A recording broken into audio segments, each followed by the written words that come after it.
They know it's feed time. Look at them running. Look at them running. It took them a few days to warm up to us after we got them.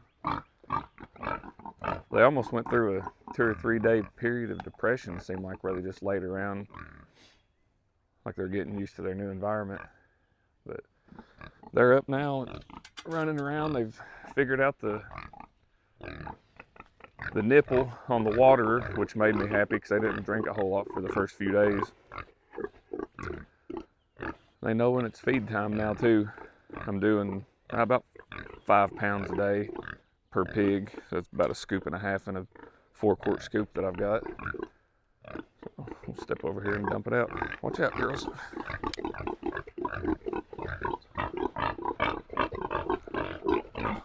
Easy. Easy. You calm down. You calm down. I know you're hungry.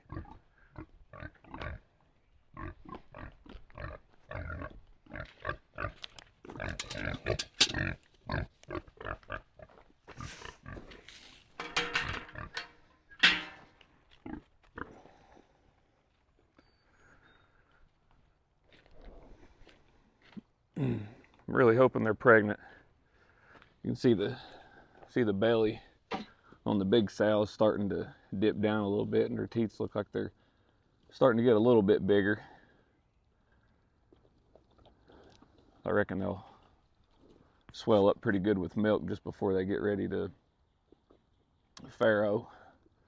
And the small one I'm not so sure about, where she's a little bit smaller. It's kind of hard to tell whether she's bellying down or not, but it's still just the March 24th today, so they're potentially bred around the middle of December. So if they are pregnant, they should farrow sometime around the end of the first week to second week of April, somewhere in there. So they still have a couple of weeks to go until they really start showing good.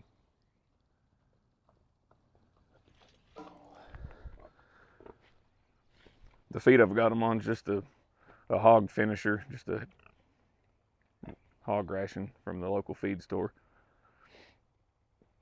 I think it's maybe a 14 or a 16% protein.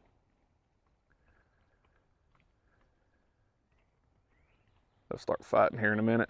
They did the other day when I come and dump some out for them. They'll start headbutting each other.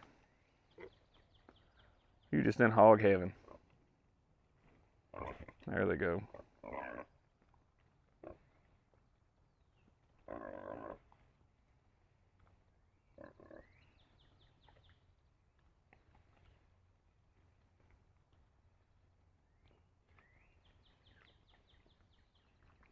That'd be like doing that cinnamon challenge, putting a big old mouthful of cinnamon in your mouth trying to eat all that dry grain.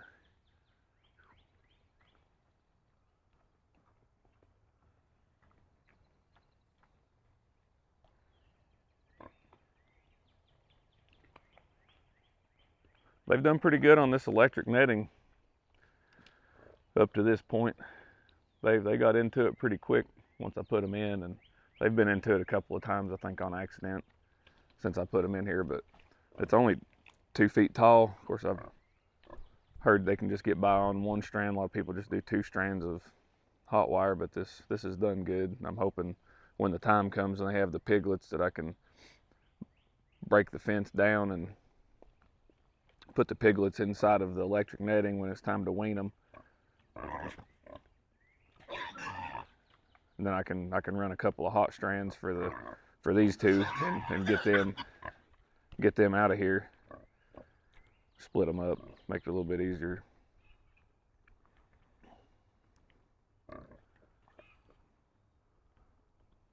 I'll be looking for a boar if any of you out there wants to leave a comment. We're located in Kentucky. If anybody knows anybody that's got a good registered Tamworth boar that would be within a couple hours drive from us, I'd be interested here in the next month or so to buy one so I can get these two rebred.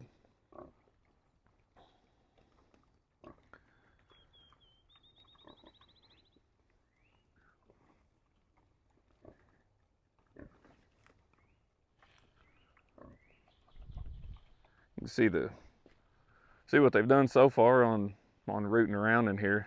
A lot of this is disturbed. It was mainly just this old grass that died over from the winter. And a lot of these dead trees was already laid down, but looks like they've started to push them around pretty good just in the week or so that we've had them. Just like any electric fence, I've got to walk it every day or so to make sure there's no branches or anything knocked up into it. And of course, they've been rooting up and pushing the dirt towards the fence in a couple of spots. I'll have to come in and kick the dirt away from it so it don't short the fence out. They haven't used the shelter I built for them much. I've only seen the big one try to get in there once, and she went in and come right back out. But here's a spot where they've been laying down. They'll come up here and rest up right against each other and just fall asleep. So I don't know if they may end up turning that into a little nesting area for farrowing. So.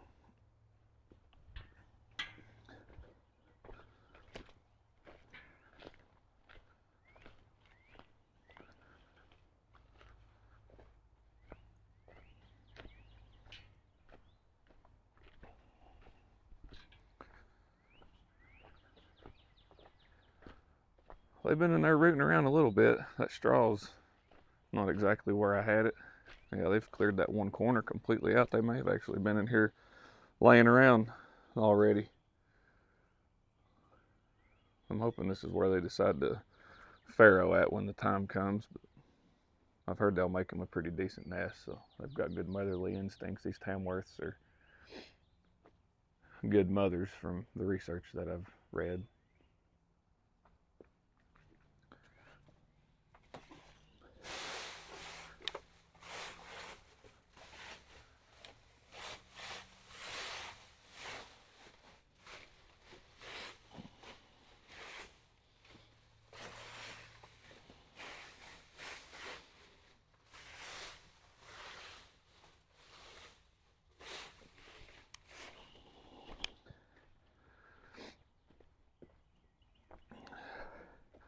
I know some of these IBC totes are different, but the one that I've got came with a ball valve built into it, and I was able to go to the local plumbing store and then match up the end to thread on there, with the right type of thread. Then I had some 2-inch PVC. I've got a reducer here, 2-inch down to looks like 1.5 inches, then 1.5 inches down to 3/4 for that nipple, and that nipple come from Tractor Supply. Pretty inexpensive and don't have a real crazy water flow, but it's just enough for them to stand there and get them a drink. They've been doing good with it so far. It's ended up being about the right height off of the ground for them too. Oh, and up top, I've actually just got a cap on this here, so I don't have to unscrew it.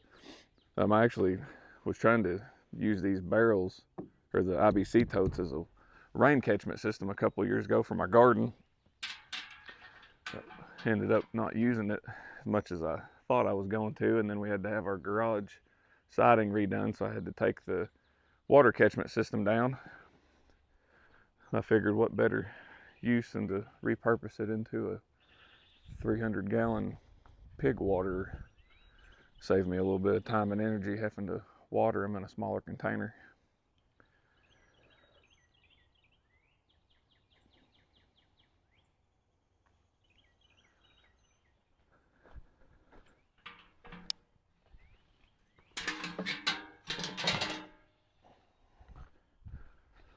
We'll go over here this morning and check see how the goats are doing.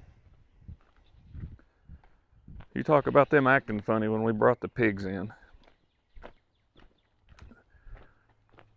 There's all these trees and brush and things in between the goats and where the pigs are, and I don't know if they could see them real good, but they could sure hear them. Pigs getting into electric fence and stuff, they started squalling, and the goats, they was making some noises I've never heard before.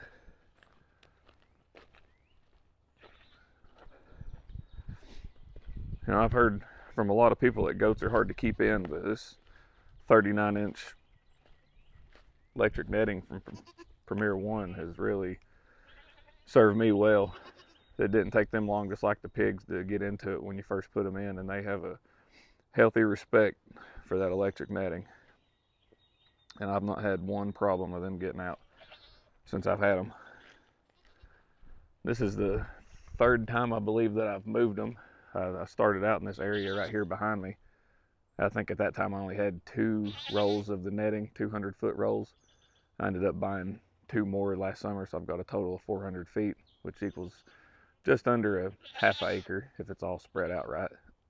But started up here in this general area, and then I moved them last year twice, I think down once to this area, and then put them back here where they are, and then everything started to die back a little bit for the winter, and this is where they've been all winter.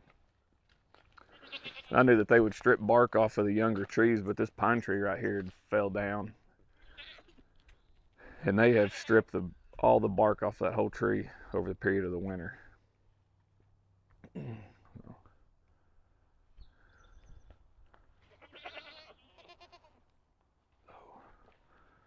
When we got them, we agreed to them pretty quick when my mother-in-law gave them to us, and I didn't have time to build them a shelter.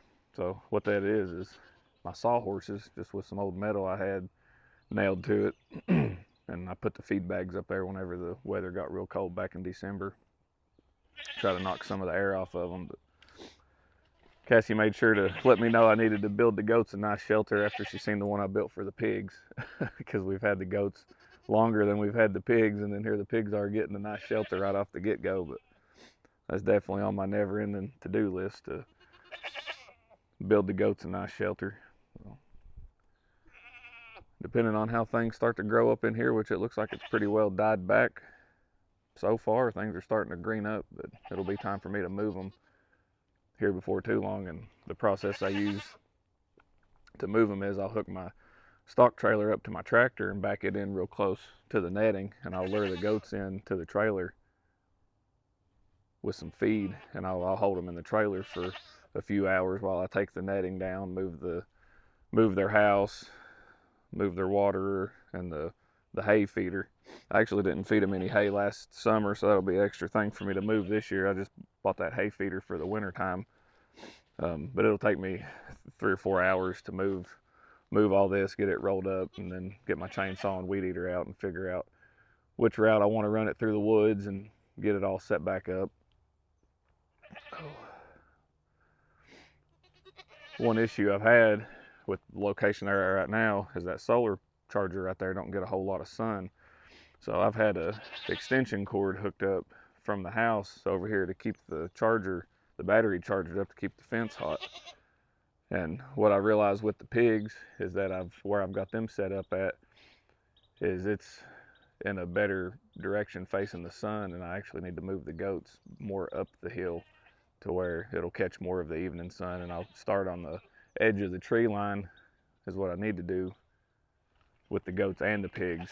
And then as they clear all the underbrush, I can come in and clean up all the debris on the ground and all the trees that I want to take down, and sow some grass seed after the animals get done with their job, and then I'll just keep moving them inward towards the property, the middle of the property.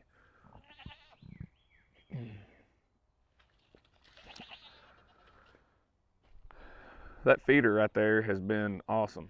That come from a Mountain View machine out of South Dakota, and I found them on the internet. And the 2 sides, the side facing us and the opposite side, are stationary, and the sides perpendicular they slide on the top rails. And as the animals eat, they'll push the panels in more towards the bale. And other than what you see laying on the ground, which isn't a whole lot in the big picture of a round bale, they eat pretty much all of it and don't waste hardly any of it. I found them on the internet, and I got lucky with them being from South Dakota. I saved some freight cost, and they were at the Ag Expo Center in Louisville last year, and I was able to go up there. They had a booth set up, and I went up there and was able to buy one off of them and save me quite a bit of money on shipping. And They was real friendly to talk to and helpful, and it's a small family outfit that makes them. They powder coat them and everything. They're heavy duty. They've got some safety features built in. Got some chains and stuff on the top side there to wrap around to, in case the animals get kind of happy with it, and if the chains wasn't on there, they could knock them panels loose. They'd knock them black rods out, and then the panels would come off. So it won't come apart unless you take the nut off to take the chain off of it. So, and that one right there next to it, that's the one that I built to put square bales in. That works all right. It's got the sheep and goat fencing inside for them to bite through, and the spacing on it's just a little bit big.